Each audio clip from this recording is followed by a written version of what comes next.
eternal cycles of nature and the journey of the soul. We're figuring out what's this journey that our soul is going through right now. Why are we going through what we're going through? Why are we going through these ages, these cycles? And we have the perfect brother on the show, a brother who's able to decipher the ancient language, because obviously we ain't going to get it in this English language. So we got to go to and study antiquity and study nature to figure this out. And this brother put a lot of time, effort, energy.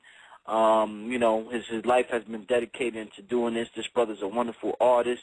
This brother is resurrecting the gods through visual images. Check out his website, www.ramomart.com. That's RAMOMART.com. We're going to bring the brother on right now, get right to it. Brother Ram, let's get into the show. What's going on, brother? We ended last time. We was dealing with the moon. Yes. So, where would you like to start off today, brother, dealing with the moon? I'll just summarize what we spoke about yesterday. I'll just summarize, as I was mentioning, during the golden ages, which you can symbolize by summertime. Summertime will be considered the golden days. During those days, everybody was said to be born under the sun, referring to that you're born under the time when the sun is at its highest, meaning your knowledge, your everything that you did during those periods are going to be at its highest point. So during the summer days, everybody was said to be born under the sun, or what they called Mis Ra or Ra Mis. Ra referring to the sun, Mis means to be incarnated. So everybody was incarnated under the sun. Those days were considered the days when everybody was born, not just in Kemet, but everybody all over the world during that period. All the cultures during that time were on building period, a period of building monuments dedicated to all the spirits of nature or the gods. Everybody had a hierarchical system to basically keep everything in order. You had the king, the queen, the priests, the generals, the scribes, the priestesses, the farmers. So you had a hierarchical structure during those periods, and all over the Mayas, the Incas, Persia, everybody was doing it at the same time because those were considered the golden days. And they knew the time of Ramis, as I said, which means to be born under the sun, was going to end one day. And they knew after you have summer comes the nighttime. The nighttime, they've noticed, if you study nature, you'll notice when nighttime comes, you'll realize things kind of get a little hectic or crazy, especially if you're not in a old, not in modern world. Modern world is a little different, but back then, when nighttime came, you'll notice things will get a little loud. You had a lot of animals fighting, a lot of chaos they would notice. So they called the nighttime the time of Set. The time when the sun set was basically bringing the spirit of Set. The spirit of Set is a force that encompasses people or encompasses animals, and you'll notice a lot of chaos would happen as soon as Ra went down. So they associated the sun going down with the sun dying, and spirit of chaos, or what they call Seth, would manifest all of a sudden. So basically now Seth became associated with chaos of the night. You hear a lot of animals fighting loud. You just hear animals going in, and you wake up in the morning, the sun rises, all the chaos went away. So they associated the rising of the sun to basically banish chaos. But the part we're going to focus on now is that nighttime period. The nighttime period are ruled by two forces, the force of the moon and the force of Set, which is moon, which is the deity Jehuti, Herohet, and Khonshu. Those are the three major moon deities that the ancestors preserved as forces that we need to study, because when you're dealing with the deities or the Intarus, you're dealing with forces. They're not talking about people. They embodied it in physical form so your physical eyes can understand it. But really it's unseen force. So we're going to deal with Seth and the moon deities that they knew were going to be prominent in the dark ages. So what I would like to get into first, as I said, after the time of you being born under the sun, they knew that the spells or the words were going to change when we enter a new age. Once you start tracking the spells or the words, you'll see how it slowly began drifting from one age to the next. Before the summer ages ended, they started using new words, such as the coming Messiah.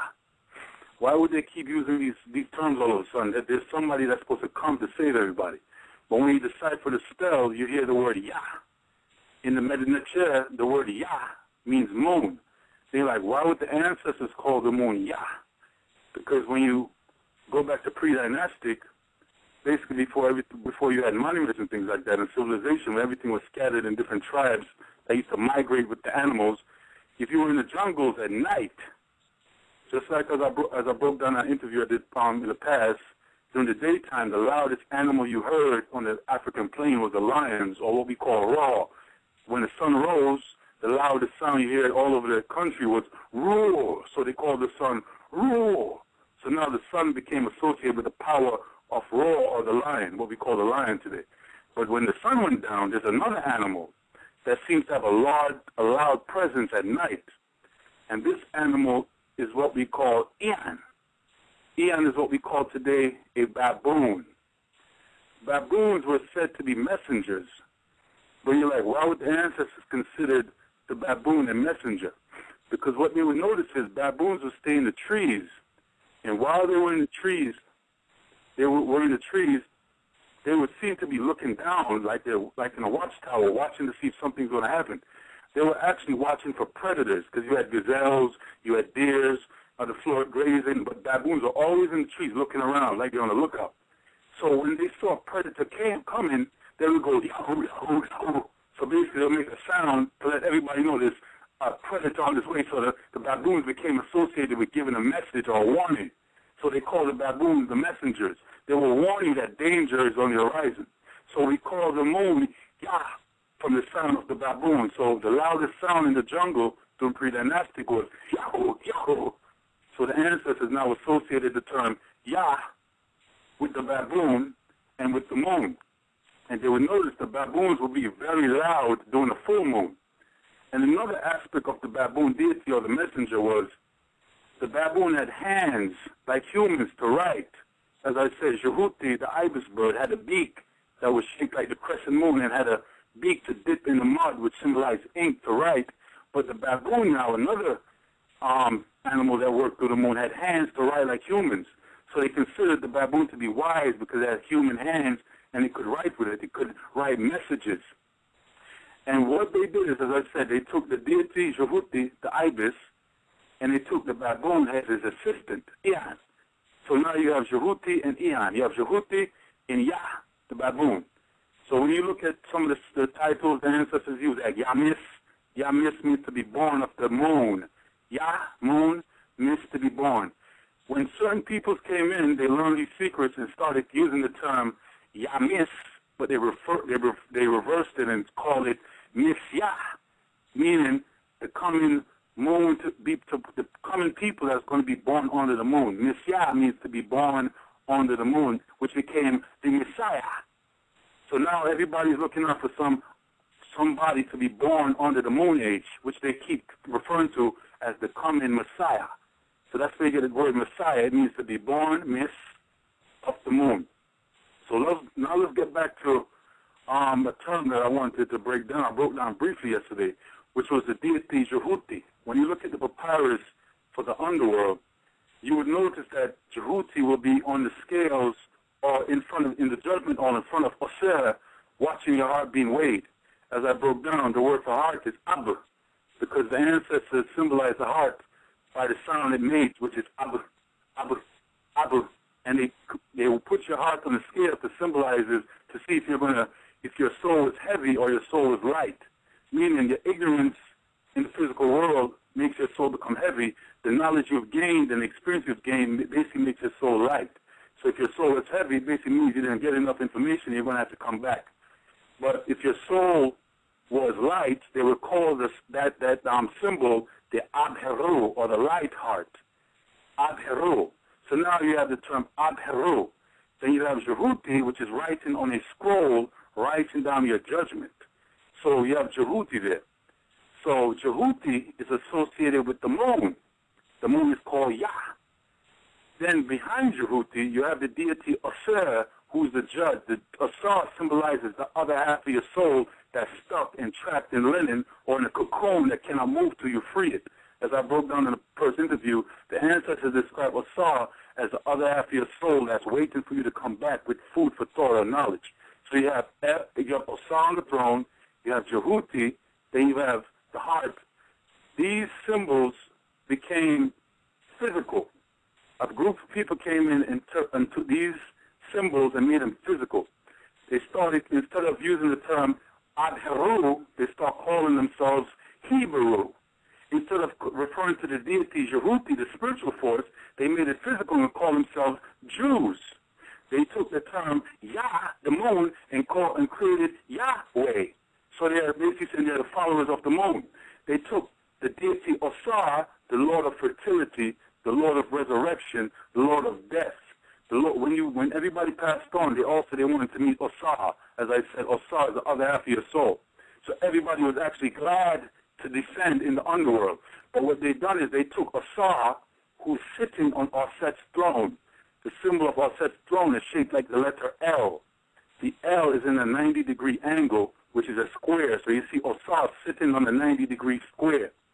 They turn Osar into the deity or the father, they call him El. So you get the term El because Osar's throne is shaped like an L.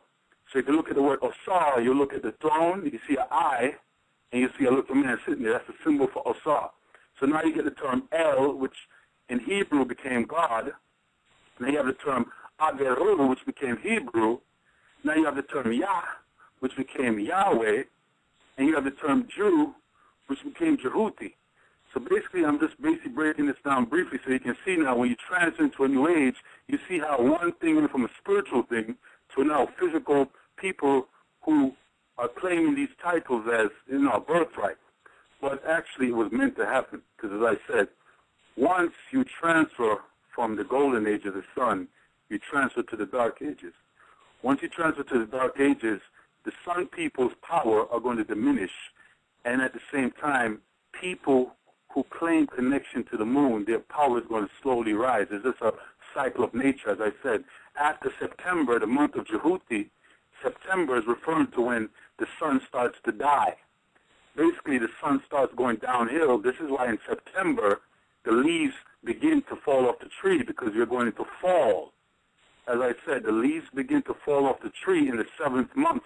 So the 7th month was dedicated to Jehuti, Yah, or the moon, because the moon is starting to becoming more prominent after September. So they call September the 7th month, because in Latin, septem means 7. So every time you hear the word September, timber is a tree falling, so you get the term September, which is fall. So now you know why they call it September. So basically, that month is basically showing that the moon is beginning to rise, and the sun is beginning to die. One is going down, the other is coming up. So now, what happened is, as I said, all you have to do is study the cycles of nature. Just know that the same cycle you go through in 1 year, you go through it in the long year, which is that 25,000-year period. You have a summer, fall, and spring, and it happens in cycles over and over. But what happened now is you have to understand that eventually when the sun falls, the moon is going to become more prominent. So those who are connected to the sun, those who depend on light, their power is going to slowly diminish, and those who are connected to the moon, their power is slowly going to rise. So what they did is they started crafting books. All of a sudden, books became more prominent. Why? Because Jehuti is the god of writing. So eventually, to pay homage to their power rising, they had to praise the sun, because if the sun is dying, the moon people are going to rise with the dying sun. So eventually, they created books which they call the Torah. Torah means to adore Ra. You're like, why would moon people want to adore Ra? Because if the sun didn't die, they wouldn't be in power. So to pay homage to the sun for dying so they can rise. So eventually you get the term that the Jews are responsible, or or Jehuti, the moon god, is responsible for the death of the sun. So that's where you get that term when they keep saying Jehuti, or the Jews are responsible for the sun, because when the sun goes down, the moon comes up. So as I said, that's where you get the term Torah, or Dora, which is to praise the sun. They were basically praising the sun for dying, because if the sun was still here, they wouldn't exist. So they came up with scriptures which they called the Torah. Now, a lot of cultures were actually privy to this information. When you study all the cultures, all the deities were referring to the same forces. They just changed the names depending on the location. So when you study Indus Kush, Persia, Cambodia, China, Japan, all the cultures in Central Africa, they were all referring to the same forces. They just changed the names to describe it